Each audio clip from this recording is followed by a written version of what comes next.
저는 사실은 되게 열심히 사는 사람인 거 맞아요. 예, 열심히 살아요. 그때 그랬어요. 그래갖고 막 여러분이 아시죠? 텔레비전 틀면 내가 나왔는데요. 내가 당한 거 아니에요? 재방송한 겨. 알았죠? 어?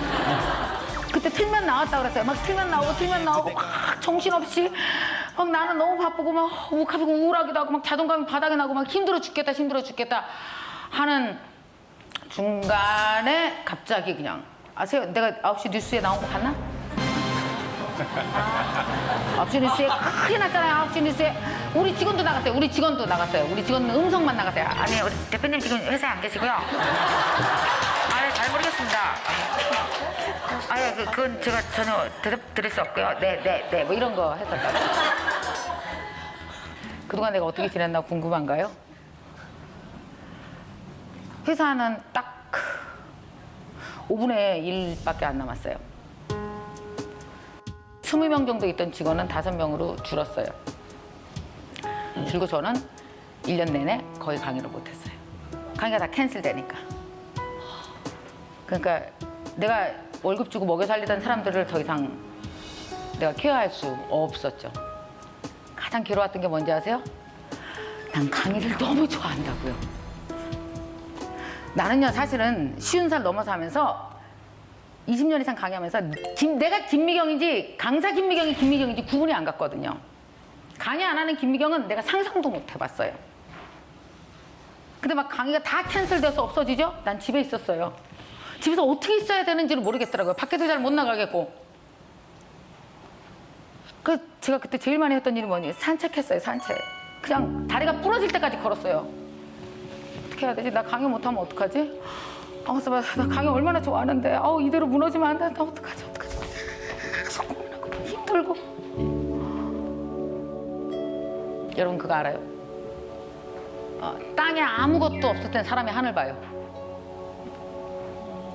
지상에 아무도 대화 나누고 싶거나 말하고 싶은 사람이 없으면 사람이 별이랑 대화하는 거예요. 그래서 외로움은 별이랑 대화해요.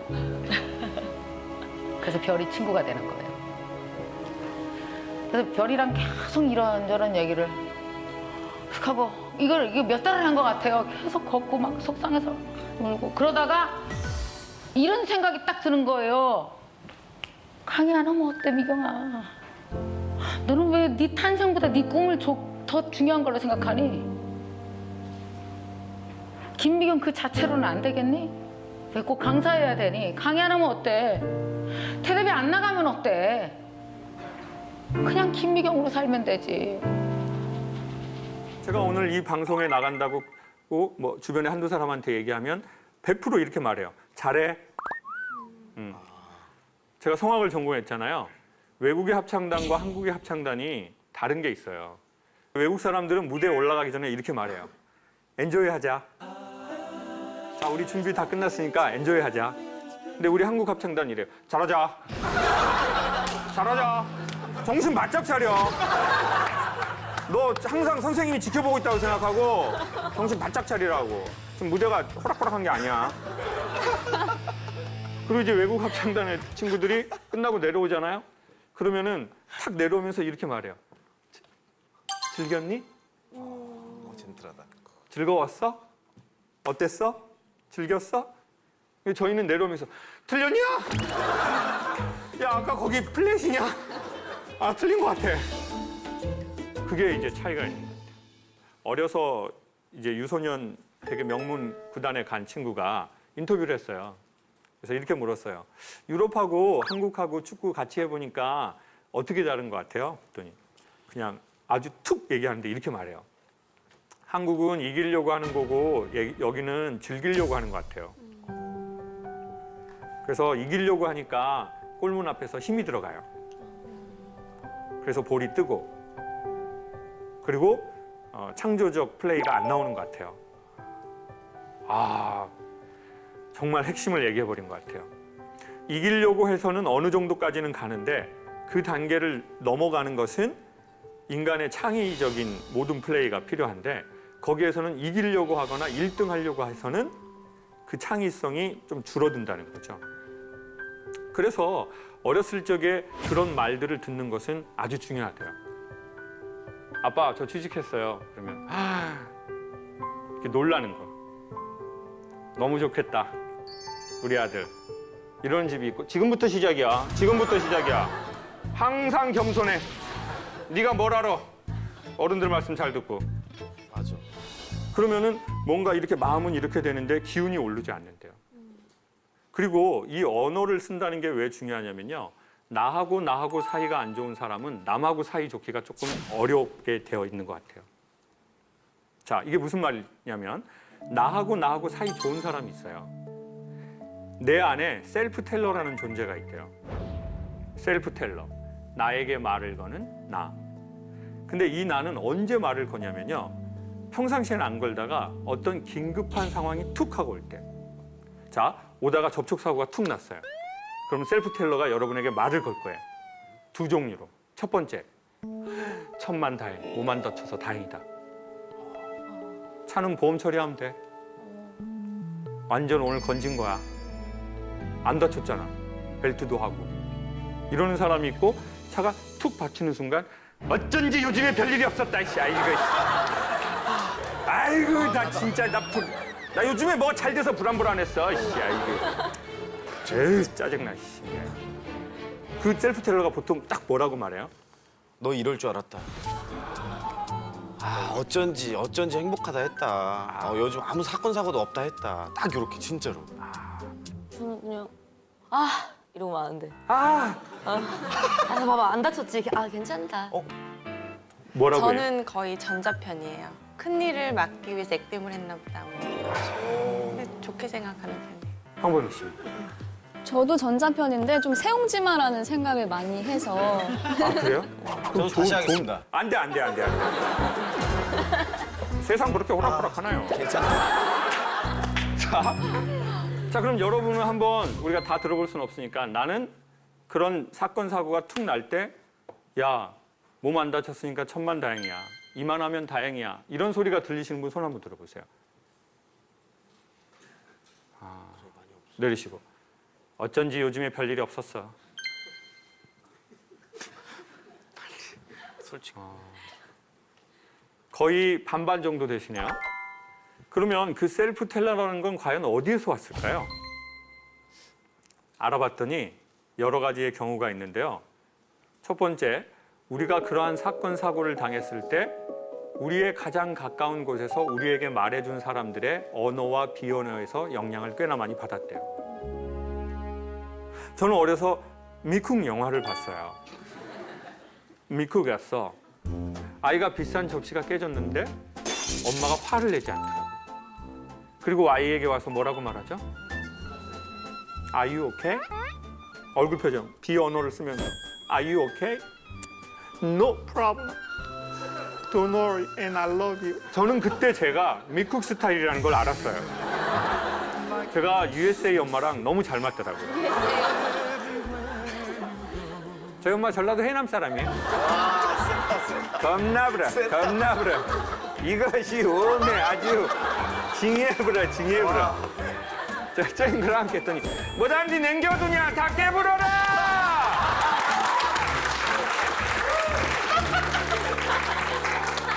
저는 언젠가 미국에서 친엄마가 오실 거라고 생각을 했어요. 미국 애들 바닷가에서 수영하다가 빠져 죽을 뻔해봐요.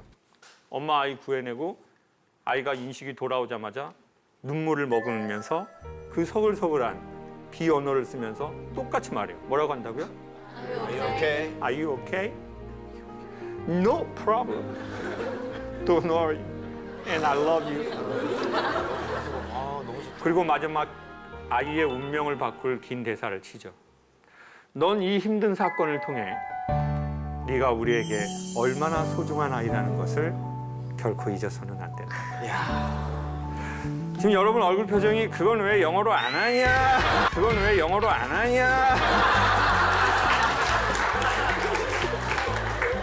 좀 쉬운 것만 영어로 하고 말이 길어지니까 한국말로 할 수 있으면 해드렸죠. 너무나 감동적이죠. 인간은요, 힘들 때, 어려울 때 망하거나 죽는 게 아니고 힘들었을 때 위로 못 받으면 그때 망하는 거래요. 저도 고향이 바닷가였어요. 예? 수영하다가 미역에 미끄러져서 죽을 뻔했어요. 그렇지만 전 어린 나이에 알았어요. 위로는 필요 없다. 조용히 넘어가는 게 최고다. 뭐 이거 얘기한다고 뭐가 되냐? 그런데 저희 막내 누나 김미자 촉새 입이 엄청 싸요. 어느 집에나 그런 것들이 꼭 있습니다.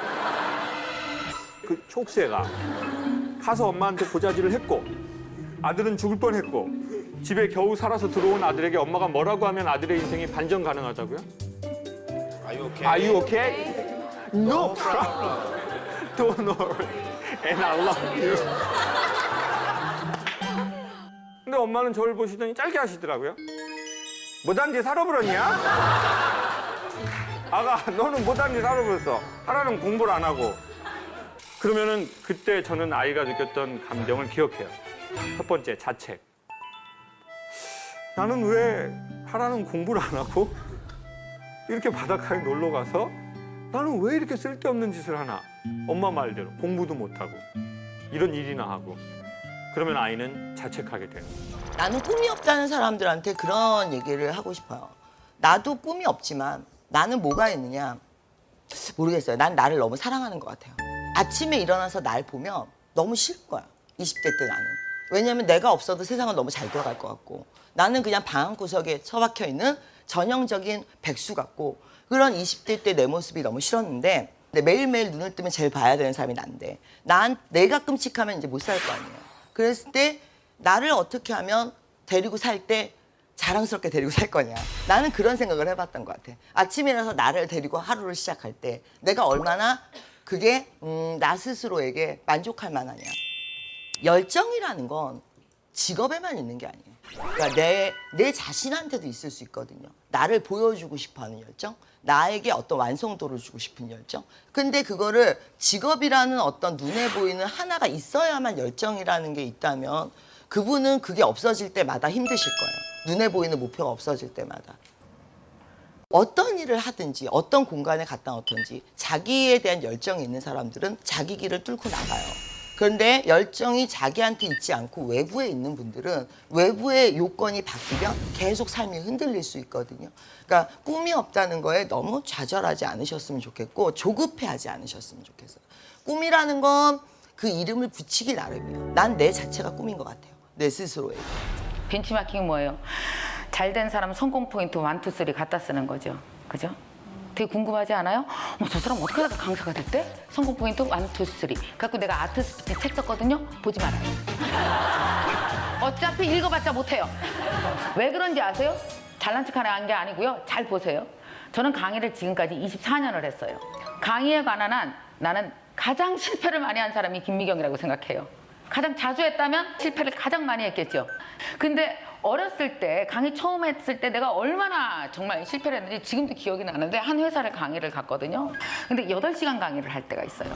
하루 종일 하는 강의가 있어요. 대신 강사료 싸요. 걱정하지 말고. 하루 종일 서서 강의를 하는 거예요. 워크샵 스타일로 뭐 토론도 하고 같이 나와서 얘기도 하고 이렇게 아침 9시부터 저녁 6시까지 하거든요. 그때 지금도 기억이 생생한데 내가 그 강의를 망쳤어요. 나 강의 옛날에 무지 많이 망쳤었어요. 근데 다니면서 망친 강의 돈 돌려드리고 싶었는데 써놓질 않아갖고 누군지 모르겠더라고요. 그래서 이제 강의를 하는데 느낌이 와요. 이 강의 망쳤다. 근데 강의 끝나고 나면은 이런 거 하거든요. 김미경 강사 강의 어땠나? 그러면 일 너무 잘했다. 이 그저 그렇다. 참 왜 불렀니? 뭐 이런 거 있거든요. 거기에 그저 그렇다 밑으로 평점이 맞춰져서 만약에 평균 점수 80점 이하면 그 회사는 다시는 강의를 못 가게 돼 있어요. 그걸 끌어올려야 되거든요. 어떻게든지. 근데 이미 망쳤어. 사람들이 막 내 강의에 관심도 없고 내가 왜 강의 준비 이렇게 했을까? 이 얘기 안 했는데 내가 먹히는 느낌이더라고. 이거 큰일 났다 큰일 났다. 방법이 없잖아요. 그거 어떻게 했는지 아세요? 쉬는 시간마다 8시간 동안 화장실 한 번도 안 갔어요. 쉬는 시간 50분 하고 10분 쉬고 50분 하고 10분 쉴 때 그 10분 동안 그 사람들 의자 옆에 가서 앉는 거예요. 어머 그러셨어요. 어머 애기 물느냐고 힘들었겠다. 어머 그리고 직장 다니냐고 얼마나 힘들어. 이렇게 인간적으로 친해져야 그저 그렇다에 동그라미를 안 칠 거 아니에요. 나중에 어떤지 아세요? 이런 얘기 해도 되나 방송에서 정말 오줌부가 터질 것 같아요. 막 눈물이 날 정도로 끝까지 참고 1분 1초를 아껴서 막 40명이랑 다 인간관계를 맺고 운전을 딱 하고 오잖아요. 그러면 빨리 휴게소 나타나. 나 화장실 가야 돼. 화장실 가야 돼. 그러잖아요. 화장실 휴게소 화장실에 딱 앉아갖고 막 눈물이 펑펑 나 미치겠다. 나 강의에 실력이 없나 봐. 이러고 얼마나 많이 울었는지 알아요? 그런 날이 무진장 많았어요. 초기에. 완전 다 실패였다고요. 그렇게 해서 계속 하나하나 쌓아나가고 또 쌓아나가고 이러면서 사실 지금까지 왔거든요. 진짜 힘은 거기서 나왔다는 거 모르시겠어요?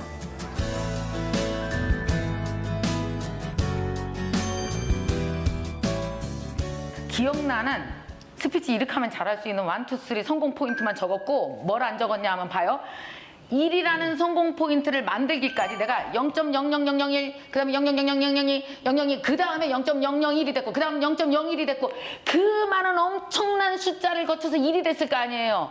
1이라는 실체가 되기까지 내가 몸으로 직접 체험하고 겪은 거. 나는 내 인생의 유일한 목격자예요. 내가 한 짓을 내가 다 봤다고요. 그래서 여기에 다 들어있다고요. 모든 실패 에너지가. 그걸 어떻게 써요? 책으로 기억도 안 나지. 그래서 여러분 왜 성공한 사람들 인터뷰해보잖아요. 다 성공 포인트 1, 2, 3 기억나는 거 1, 2, 3만 얘기한 거예요. 그래서 그거 그대로 따라해봤자 절대 소용이 없어요.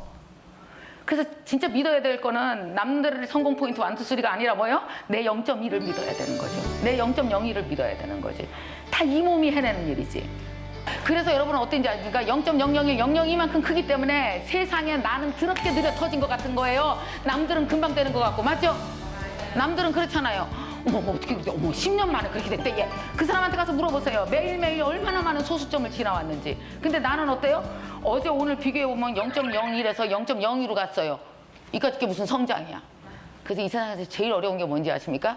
느려 터진 나 사랑하고 기다리는 게 엄청 힘든 거예요. 그래서 사람들이 좌절과 포기를 잘하는 거예요. 그래서 나는 좌절 포기 잘하고 남들은 안 하는 거 같지? 아니요. 그들도 무수히 했고 그거 지나서 거기까지 간 거예요. 슬럼프를 제가 아마 잘 받아들였던 게 저를 사랑하고 난 순간이 아니었나 싶은데요. 엄마랑 사진이 있냐고 묻길래 그 사진이 근데 나 깜짝 놀랐어요. 여러분 흑백 사진이에요. 네. 그러니까 제가 흑백 시절이었던 거예요. 저 때가 74년생이니까. 이때가 아마 6살 이럴 때인데 이때 처음 칼라. 근데 저도 오빠 어떻게 핑크색을 입었냐고 하는데 아유 남자는 무조건 핑크죠, 그죠? 네. 제가 봤을 때 애숙이 누나 오신 것 같아요. 물려 입잖아요. 누나 옷을 아마 물려 입어가지고 저 어머니 굉장히 긍정적이시거든요.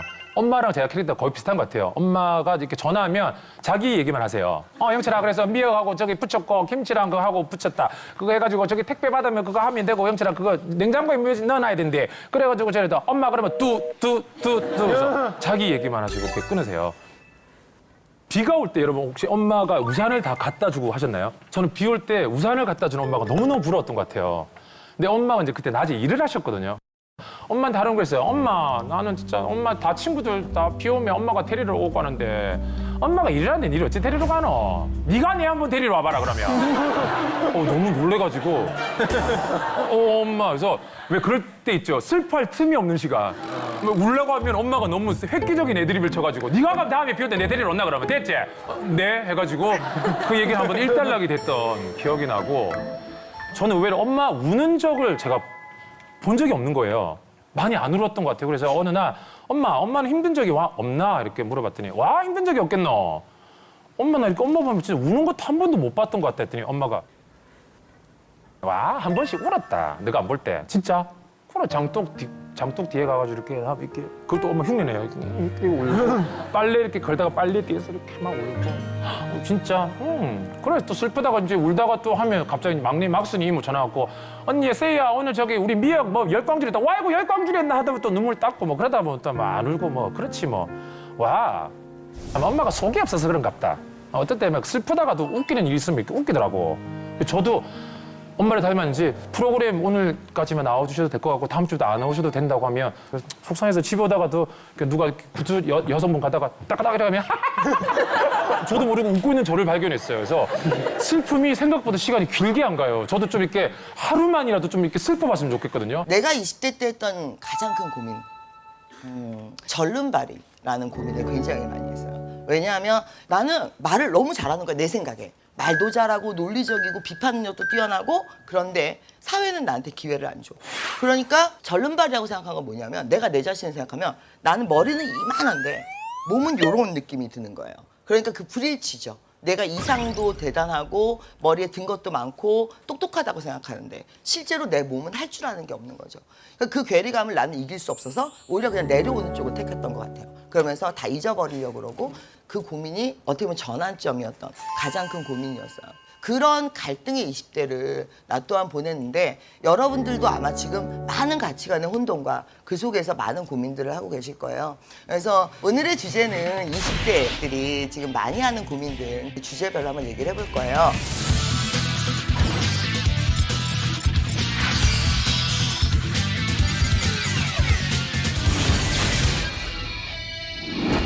제일 많이 물어본 건 내가 성공할 수 있겠느냐. 일단 첫 번째 그 성공에 대해서 물어보시기 전에 자기의 노력에 대해서 한 번만 얘기해 보실게요. 노력을 해야지 성공을 할 거 아니에요. 그렇죠? 근데 노력을 안 하는 사람은 없어요. 그러니까 지금 왜 뭐가 힘드냐면 누구나 노력을 하는 세상에 살다 보니까 노력을 찝쩍거리거나 하다 말면 티가 안 나는 거야. 그러다 보니까 나름대로 난 노력을 했는데 자꾸 뭔가 실패해. 하다가 못해, 하다가 못해. 이게 반복이 돼. 그럼 어떻게 되는 거야? 내 인생이 낙오처럼 느껴지는 거지. 나는 뭘 해도 안 되는구나. 사회가 불공평하구나. 이런 느낌이 강하게 올 수밖에 없거든요.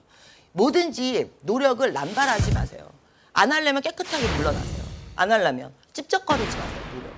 일단 성공에 대해서 얘기하기 전에 먼저 해야 되는 얘기는 노력을 산발적으로 하고 실패를 산발적으로 한다는 거예요. 여러분들이. 그러니까 이거 찝쩍거리다 노력하고 실패하고 이거 찝쩍거리다 노력하다 실패하고 이러다 보니까 이게 흩어져 있죠. 그러니까 내 인생이 어때? 막 갖가지 실패로 흩어져 있는 느낌이 들죠. 인생 자체가. 노력이란 거를 그럼 나는 어디까지 했느냐. 여러분들이 그까지 했던 노력은 후유증을 남겨요. 노력이란 거를 그럼 나는 어디까지 했느냐. 여러분들이 그까지 했던 노력은 후유증을 남겨요. 내가 생각엔. 지금부터 돌아보세요. 제가 영국에서 대학원 이제 1년, 저희는 영국은 1년 과정인데 저는 제 수준에 비해서 높은 대학을 들어갔어요. 대학원을. 맨 처음에 이렇게 생각했어. 아, 이거 졸업 못하겠구나. 벌써 그림이 그려지는 거지. 사람들 다 얘기했어.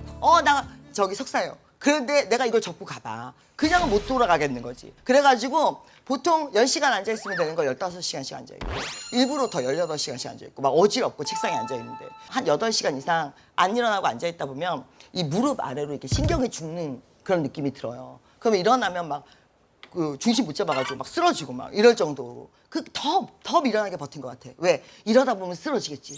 쓰러지면 내가 엄마한테 울면서 가야지.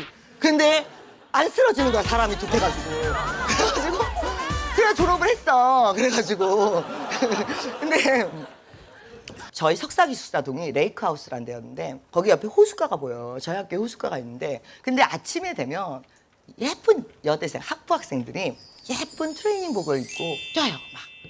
그럼 어때? 나도 막 입고 뛰고 싶어. 그럼 예쁜 트레이닝복을 찾아서 입어요. 공부를 해요. 공부를 하다가 점심때가 되면 그 여학생들이 미니스커트 이런 거 청치마 짧은 거 이런 거 입고 샌드위치 이런 거 사갖고 와가 점심을 막 먹어요. 너무 예쁘잖아. 그럼 나도 미니스커트로 갈아입어요. 또 공부를 해요. 근데 하필이면 학부기숙사에서 밤만 되면 그 반짝이 원피스를 입고 택시를 타고 클럽을 가기 위해서 학부학생들이 뛰어나와요. 그 우리 기숙사를 지나가요. 하필이면. 그 보고 있으면 막 번쩍번쩍 있는 거를 입고 그다음에 하이힐을 신고 막 뛰어요. 그러면 어떻게 나도 번쩍번쩍 있는 걸 입고 하이힐 입고 또 공부를 해요. 그러니까 하루에 많이 갈아입으면 한 5번씩도 갈아입고 그랬던 것 같아요. 옷을. 그냥 기분 날 때마다 갈아입어가면서 계속 이렇게. 왜? 버티긴 버텨야 되겠고 대리 만족은 해야 되겠고.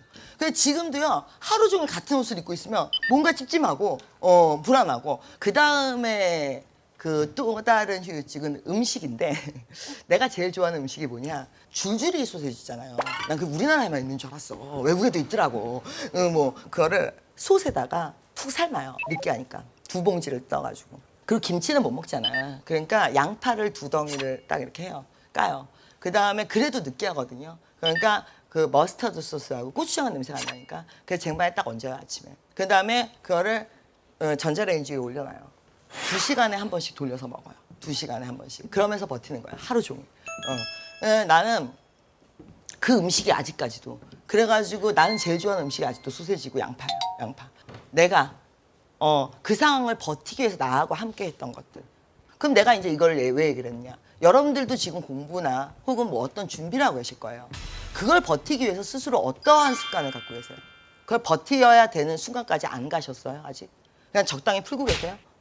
그렇게까지 독하게 살아야 돼요? 뭐 이런 얘기 하시는 분들이 있어요. 그럼 흐지부지하게 사는 인생은 그렇게 마음에 드세요? 그렇게까지 독하게 살아야 돼요? 뭐 이런 얘기 하시는 분들이 있어요. 그럼 흐지부지하게 사는 인생은 그렇게 마음에 드세요? 예? 인생에 한 몇 년이에요, 도끼란. 그때 한 번 나를, 자리를, 내 존재감을 위해서 한 번 딱 튀어오르기 위해서 그때 딱 땡겨주시는 느낌에 그걸 얘기하는 거지. 누가 여러분들 보고 평생을 독하게 살라고 그럽니까? 그러한 기억이 한 번은 있어야 되지 않냐, 수능 제외하고. 네 마지막 노력은 수능이야, 내가 봤을 때는. 그러니까 수능 제외하고 그런 노력의 시간이 한 번이라도 있었느냐. 자신의 가능성을 알기 위한 가장 좋은 방법은 한계 상황에 가서 부딪히시는 거예요. 거기서 어디까지 더 버티느냐는 본인만 함부로 얘기할 수 있는 부분이기 때문에. 근데 안 끌어내봤거든. 나의 끝을 안 끌어내봤기 때문에 아직도 미련도 남고 더 잘할 수 있을 것 같아. 미련도 남는데 무섭죠. 왜? 한 번도 안 해봤거든. 그러니까 미련이 남으면서도 무서운 상태에서 우물쭈물하는 거지. 내가 제일 좋아하는 명언 중에 묘비명이 뭐냐면 우물쭈물하다가 내 이렇게 될 줄 알았다. 이게 명언, 저 비명이에요. 묘비명이에요. 그러니까 인생을 이렇게 할까? 저렇게 할까? 이것도 해볼까? 아니야, 아직은 때가 아니야. 뭐 이러면서 우물쭈물하다가 근데 이렇게 될 줄 알았어. 그게 묘비명이에요. 난 그런 걸 보면서 나의 성공의 정의는 뭐였냐? 난 성공에 확신이 있었느냐? 난 없었다는 거죠. 여러분들이 가끔 물어보시는 게 성공을 할 거다. 나는 내 인생에서 뭐 돈도 많이 벌고 이름을 날릴 거라는 확신을 갖고 노력을 했느냐? 절대 아니에요. 난 그럼 왜 노력을 했을까? 나는 무슨 생각을 했냐면 지금 이 모습을 갖고 80까지 살 자신이 없기 때문에 노력을 했어요. 발악이라도 해봐야겠다. 꿈틀거려 보기라도 해봐야겠다. 나는 느려. 남들이 한 달 하면 이만큼 성과가 나는데 나는 한 3달은 해야지 그 성과가 나. 그렇다고 안 할 수는 없잖아요. 내 인생인데 80까지 내가 살아야 되는데 나를 데리고. 나는 80까지 이렇게 인생이 있단 말이야. 근데 나는 금시점 물고 태어난 게 아니야. 그러니까 평생을 적당히 일하고 적당히 행복하면서 할 수는 없을 것 같아. 내가 나를 봤을 때. 왜 집이 엄청나게 부자거나 재능을 물고 태어났으면 그러면 적당히 노력하고 적당히 행복하게 살 수 있을 것 같은데 내가 나를 봤을 땐 그건 아니더라 이거지. 그래서 난 생각을 했어요. 그 성공이라는 건 열심히 해도 물론 성공을 못 할 수도 있겠죠. 근데 열심히 했을 때 만족도라는 건 본인만이 알 수 있는 거거든요. 그에 대해서 한 번쯤은 고민을 해보시면서 그래야 억울하지 않아요. 노력을 해도 억울하지 않고 그다음에 자기만의 힘든 싸움을 하게 되는데 그런 노력이라는 걸 할 시간을 버티게 해주는 건 외부적인 것보다 내 스스로 내 삶에 대해서 내가 배열하는 내가 내 삶의 주인이니까 말 그대로.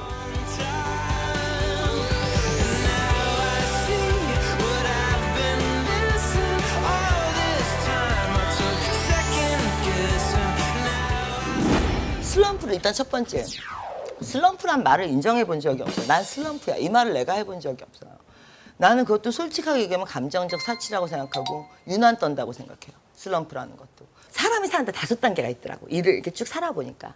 첫 번째 단계가 뭐냐면 반짝이는 거야. 그러니까 뭘 해도 처음 하는 건 다 자기가 재능이 있는 것 같아. 조금만 더 하면 할 수 있을 것 같고 그래서 왜 처음에 뭔가를 하면 배우는 재미가 있고 느는 재미가 있고 그래요. 근데 2단계가 뭐냐면 멈춰요. 거기서 늘지도 않고 나아지지도 않고 매일매일이 똑같이 가요. 이때 여러분들이 이거를 슬럼프라고 많이 얘기를 해요. 3단계는 이제 그걸 버티는 시기예요. 일상. 그러니까 노력이라는 건 대단한 게 없거든요. 여러분들은 어떤 거창한 노력을 하길 바라지만 실제로 대부분의 노력은 별게 없어요. 버티는 거예요. 매일매일 똑같은 일상을 똑같은 일을 하면서 평범함을 버티는 게 이게 이제 힘든 건데. 그럼 4단계 가다면 보상의 단계가 와요. 보상이란 게 뭐냐면 내가 꼭 목표한 게 터지는 게 아니라 뭐 그 비슷한 게 터지기도 하고 아니면 의외의 게 뭐 결과가 나기도 하고 어떤 건 열심히 했는데 안 나고 어떤 건 열심히 했는데 나고 뭐 왔다 갔다. 그 마지막 단계에 정말 성공이란 게 있는 것 같아요. 그랬을 때 슬럼프는 2단계밖에 안 돼요. 근데 왜 슬럼프가 오느냐? 사람은 반짝이는 단계에서 그 반짝이 없어졌단 말이에요. 그러니까 재미가 없죠. 뭘 해도 늘지 않죠. 일상이란 단계로 이동을 하면서 이제 못 버티는 거죠. 그러면 자기는 슬럼프라고 나가 떨어져요. 본인은 착각을 해요. 본인은 잘할 수 있었는데 뭐 자기가 그만둔 거라고 이런 식으로 좋게 스스로를 위로할지 모르겠지만 제가 봤을 땐 그건 가능성이 있었던 게 아니죠. 누구나 그 단계에서 멈춘 거예요. 그런 실패들이 쌓이고 쌓여서 인생이 죽도 밥도 안 되면서 막 흐지부지 되는 거거든요. 이게 5단계까지 쭉 봤을 때 내가 어디쯤 있구나. 여기서 버텨야 된다. 이런 거에 대해서 내 스스로가 분석을 안 해주니까 감정적으로만 반응을 하잖아요. 그러니까 이제 슬럼프가 오면은 좌절하게 되고 사람이. 그래서 나는 그걸 감정적으로 이해하지 않으려고 노력을 굉장히 많이 하고요. 근데 논다고 슬럼프가 없어지진 않아요. 휴식을 취한다고 슬럼프가 없어지진 않아요. 왜냐하면 대부분의 우리는 휴식을 솔직히 우리는 취할 줄을 몰라요. 우리의 휴식은 대부분 인터넷에서 이거 하고 있는 거예요. 예? 영화 보고 있거나. 그건 휴식이 아니에요. 휴식의 끝에는 재충전이 될지 모르겠지만 나를 봤을 때, 그리고 우리 모두를 봤을 때 우리의 휴식은 게으름이에요. 게으름의 끝에는 무기력함이 와요. 그다음에 그런 분들이 있어요. 아니 나이 40이 넘었는데 왜 이렇게 일중독으로 이렇게 일만 하면 사느냐. 돈 많이 벌면 뭐해? 하나도 안 행복해 보여요. 막 그런 얘기해요. 내가 항상 얘기하지만 그렇게 얘기하시는 그분들도 그닥 행복해 보이진 않아요. 근데 행복이란 게 뭘까요? 행복이란 거는 너무 유난하게 이름 안 붙였으면 좋겠어요. 자고 일어나면 오늘 행복할 수도 있고 내일은 불행할 수도 있고 그게 어떤 정형화된 게 아니잖아요. 근데 이제 행복이라는 단어 자체에 연연하다기보다는 나는 지금 내가 뭔가를 할 수 있을 때 그게 내가 선택한 게 아니더라도 그거를 할 수 있는 시간과 그 시기에 내가 그걸 했다는 것 자체로도 축복일 수 있어요. 방어전을 앞둘수록 시합이 정해지면 잠을 잘 수가 없었어요. 하루하루가 지옥에서 사는 분위기였고 벨트를 뺏길까 봐 불안해서 잠을 잘 수가 없을 정도였어요. 화장을 하지 않는 제가 외출하려면 1시간이 넘는 시간이 걸려요. 벨트를 숨겨야 되니까 이불에 말아가지고 막 찬장에 넣었다가 아 장롱은 제일 먼저 뒤지지 막 이러면서 막 또 냉장고에 넣었다가 막 정신없이 막 근데 이렇게 어렵게 따낸 벨트를 뺏긴다는 것 때문에 잠을 잘 수가 없는 그런 상황이 오죠. 세계 챔피언의 자리는 세계 챔피언이 될 이전보다 몇 배 아님 죽을 각오로 덤벼서는 지킬 수가 없는 아주 그런 큰 자리였습니다. 쉬라고 해도 뛰었습니다. 자다가도 불안하면 새벽 2시가 되든 4시가 되든 밖으로 달려나가서 뛰었습니다. 안 그러면 벨트를 뺏기니까. 어떻게 보면 방어전을 치르는 동안은 내 몸이 어떤지 상태가 어떤지 점검할 시간조차 여유조차가 없었고요. 방어전을 치르면서 저는 무리한 연습 탓으로 발가락 뼈가 다 썩어 들어가고 있어서 뼈를 잘라내야 된다고 조금만 지체하면 발가락을 잘라야 된다고 그런 진단을 받고 나서 할 수 없이 방어전을 포기하고 수술을 받게 돼요. 이게 정말 꿈이었으면 좋겠다는 생각처럼 통증이 어마어마했습니다. 수술을 하더라도 이제 다시는 링에 오를 수 있을지 장담 못한다고 의사가 저한테 얘기를 했고 챔피언으로서 의무 방어전을 지키지 않아서 제 손으로 그 어렵게 따냈던 챔피언 벨트를 반납했습니다. 그 챔피언을 반납하는 날은 내 꿈, 희망 다 같이 치료를 받는다고 입원하는 거였는데 사는 게 아니더라고요. 아빠는 누워서 집에 계시고 언니는 돈을 벌러 다녀야 되니까 하루에 4번, 5번 차례 관장님이 잠깐 왔다 가는 게 제 유일한 병문안 오는 사람. 그날은 너무 오줌이 마려워서 휠체어를 끌고서 화장실을 가는데 화장실에 가까우니까 마음이 급해졌고 휠체어에서 일어나면서 바닥을 보니까 환자복 사이로 오줌이 흘러내려가는 걸 본 그날은 정말 여자로서도 수치스럽고 왜 대체 나한테만 이렇게 나쁜 일이 있고 살아봤자 아무리 열심히 해도 되지 않는 내 꼬인 인생 탓하면서 훈련 갈 때 모았던 감기약 항생제를 죄다 모아보니까 40봉지가 넘더라고요. 그걸 검정 비닐에 한 번에 다 풀어서 한 움큼씩 다 집어서 삼켰습니다. 약이 너무 많아서 다시 되새김질 하는데도 억지로 물을 먹으면서 삼키니까 잠이 드는 것 같더라고요. 아주 오래 자면 지금 현실에서 벗어날 수 있고 나도 못 알아보는 우리 아빠 다 밉고 싫고 난 이제 편하게 잘 거야. 그런 생각이 들었던 것 같아요. 그렇게 오랜 시간이 지나서 눈을 떴을 때 가장 먼저 들어오는 거는 저희 관장님이었었는데 저 솔직히 관장님 보고서 내가 이게 살은 건가 깨어났구나보다 아, 나 이제 죽었다 이 생각밖에 안 나더라고요. 이 개 같은 너 이제 죽었어 이렇게 욕부터 한 바가지 할 우리 관장님인데 이상하게도 아무 말씀을 하지 않고 젖은 수건으로 새까맣게 탄 제 입술을 물에 적시고 계신 우리 관장님. 주희야, 관장님은 지도자 생활 25년 넘게 하면서 너처럼 열심히 하는 선수를 본 적이 없다. 우리 이제 그만하자. 다음 날부터는 매번 오시던 것도 한 번 정도밖에 안 오시고 오실 때마다 우리 또래 친구들이 맛있어 한다는 거를 몇 봉지씩 잔뜩 사오시더라고요. 관장님 여기 밥 되게 잘 나오는데 난 집에서는 한 끼 먹어도 여기선 세 끼 먹는데 왜 자꾸 이런 거 사와요? 그리고 왜 요새는 한 번밖에 안 와요? 주희야 이제 건투 생각하지 말고 주희도 건투 관두고 건강하고 빨리 다리 나와서 예쁜 아가씨처럼 구두도 신어야지 임마. 관장님이 돌아가신 후에 생각해보니까 억울하더라고요. 다른 때 같았으면 당장 일어나서 뛰라고 해야 되는 사람인데 왜 나한테 그만두라고 하는지 억울하더라고요. 생각해보니까 내가 세계 챔피언인데 내가 86년생 호랑이띠야. 호랑이가 이빨이 다 빠져도 다리를 다쳤어도 고양이처럼 야옹하고 죽을 수는 없잖아. 나는 죽어도 어흥하고 죽어야지. 그렇게 결심을 했고요. 관장님한테 찾아가서 도와달라고 했습니다.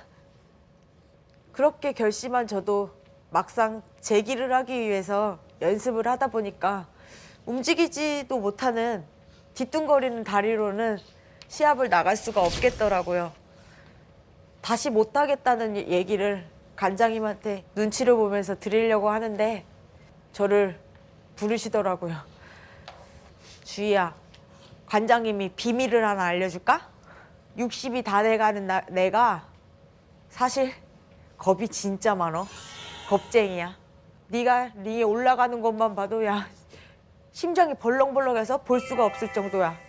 근데 내가 긴장하고 떠는 모습을 보여주면 네가 더 긴장하잖니. 관장님은 늘 떨릴 때마다 주희 너를 믿고 시합장을 갔는데 주희는 왜 관장님한테 마음을 열지 못하고 의논조차 하지를 않냐고. 네가 관장님을 믿어주면 예쁜 모습으로 시집갈 때까지 책임져 줄게. 저는 2번 다시 관장님 앞에서 아무리 힘들어도 포기하겠다는 말을 내뱉지 않았습니다. Beneath the stars, we realize how small we are. If they could love like you and me, imagine what the world could be. If everyone cared, nobody cried. If everyone loved and nobody lied. If everyone shared and swallowed their pride, then we'd see the day when nobody died. If everyone cared and nobody cried. If everyone loved and nobody lied.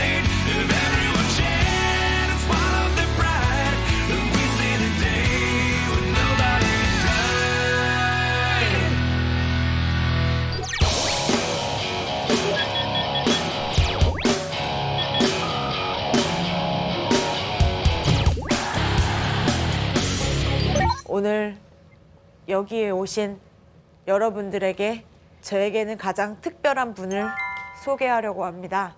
그 선배는 예전에는 세계 챔피언이었지만 은퇴 후에 삼류복서가 돼서 돌아오신 선수였는데 그 선수의 이름은 고 최우삼 선배입니다. 우리는 남자와 여자인데도 스파링 궁합이 너무 잘 맞아서 서로 재기전을 앞두고 몇 달간 스파링 연습을 했어요. 남자니까 봐줄 것 같죠? 절대 안 봐줍니다. 코피가 범벅이 돼도 더 때립니다. 저보다 재기전을 먼저 앞둔 선배의 시합이 있는 날은 연습을 하느라고 TV로밖에 못 봤고요. 예전에 세계 챔피언이 어딜 가나? 역시 대단하더라고요. 드디어 마지막 라운드가 되었을 때 선배는 상대방의 강한 주먹을 맞고 링 바닥에 주저앉아 버리셨습니다. 병원으로 가는 길에 핸드폰을 보니까 그때는 설마 그 전화가 마지막 전화가 되리라고 생각을 못했습니다. 야, 그동안 스파링 하느라 고생 많았다. 그동안 오빠가 너랑 스파링 해봤는데 대한민국에 이렇게 센 여자가 다 있나 생각했어. 오늘 나는 다시 남자 최고가 된다. 그리고 꼭 너도 세계 최고, 여자 최고가 되어줘. 우리 정상에서 다시 만나자. 병원으로 가면서 예쁜 오뚜기를 2마리를 사가지고 왔어요. 얼굴을 보고 있으니까 지금이라도 벌떡 일어날 것 같아서 머리맡에 내려놓는데 마지막으로 과격당한 뇌 부분이 엄청나게 부어서 호수관을 연결하고 있는 선배를 보니까 가슴이 너무 아파서 죽을 것 같아서 저는 마지막으로 선배 손을 잡고 약속했습니다. 지금은 남자 최고가 잠시 쉬고 있으니까 나에게 책임이 있으니까 내가 오빠 목까지 최선을 다해서 꼭 재기에 성공하겠다고. 그리고 누구보다도 최고가 돼서 정상에 갈 테니까 나를 꼭 기다려달라고. 선배는 하늘나라로 가시면서도 6명에게 새 생명을 주고 세상에서 가장 아름다운 복서로 남아주셨습니다. 저는 수술 이전보다는 훨씬 나아졌다는, 더 좋아졌다는 호평을 받으면서 총 9개의 타이틀을 획득했습니다. 기대고 싶을 때 내 곁에 있고 싶을 때 내가 옆에 있어주지 못해 그대 힘들었나요. 기대고 싶을 때 내 곁에 있고 싶을 때 내가 옆에 있어주지 못해 그대 미안해요 사랑해요. 2008년 1월 3일 조금만 더 버텨주길 오늘만 지나면 괜찮아지길 바랬던 내 소중한 한 사람이 하늘로 떠났을 때 흐르는 눈물은 마치 변명 같았지. 돈 번다 성공한다 그저 나 살기에만 바빠 힘들 때 나를 찾던 그의 손 한 번 붙잡아주지 못했던 나였기에 여러분들은 혹시 헝그리 정신에 대해서 어떻게 생각하세요? 배고픈 거라고 생각하시나요? 제 생각은 조금 다른데요. 건투 선수의 헝그리 정신은 필사적으로 위기에서 기회를 찾는 것입니다. 저는 우리 집이 어려웠을 때 건투를 만났고 건투가 내가 가장 잘할 수 있는 것이라고 판단됐을 때 제 모든 능력을 투자했더니 오늘의 많은 사람들 앞에서 제 얘기를 할 수 있는 이런 날도 오더라고요. 많은 타이틀을 석권하는 것이 대단한 것이 아닙니다. 건투 선수의 위대함은 쓰러져 넘어졌을 때 2발로 딛고 다시 일어서는 것이 바로 건투 선수의 위대함입니다. 여러분들과 우리는 다 각자의 링에서 살고 있습니다. 인생을 살다 보면 어느 때는 멍이 들 때도 있습니다. 때로는 피가 날 때도 있고요. 그렇다고 해서 두 눈을 질끈 감는다고 해서 위기를 모면할 수는 없습니다. 두 눈 똑바로 뜨고 싸워야, 최선을 다해야 여러분들도 저도 우리들의 인생에서 진정한 챔피언이 되실 수 있습니다. 다 일어나세요. 네. 이 건물이 무너질 정도로 화이팅하고 끝내도록 하겠습니다. 청춘, 도전, 열정, 화이팅! 화이팅! 감사합니다.